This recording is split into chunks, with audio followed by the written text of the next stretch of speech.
காற்றுக்கு 4500 கோடி நிதிநிலை அறிக்கையில் அம்மா நிர்மலா சீதாராமன் ஒதுக்குனதை படிச்சீங்களா இல்லையா? எங்கேருந்து காற்றை வாங்குவீங்கம்மா? அது எப்படி எனக்கு கொடுப்பிய?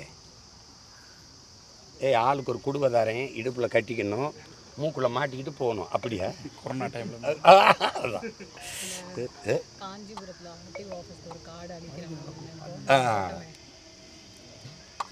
ஒரு அரசு அலுவலகம் கட்டுறதுக்கு இருக்கிற காடை அழிக்கிறாங்க, மாற்று இடத்துல நடுறேங்கிறாங்க.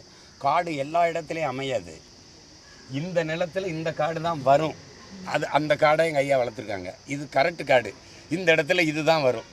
அப்போ மண்ணின் தரம் வளத்துக்கு ஏற்ப தான் நீங்கள் பண்ண முடியும். வாழ்விடத்தை பொறுத்து தான் மக்களுடைய உணவு, உடை, பழக்க வழக்கம் அமையும். அப்படி இந்த நிலத்தின் வளத்தை பொறுத்து தான் இந்த மரங்கள் வளரும். அப்போ அந்த காடை அழிச்சிட்டு வேறு இடத்துல போய் நடுனா நீ வேறு இடத்துல போய் கட்ட, காட்டை அழிச்சு தான் நடுவியா? அதுதான் ஆபத்து. அதுக்கு தான் ஒவ்வொன்றுக்கும் போராட முடியல, நேரம் இல்லை.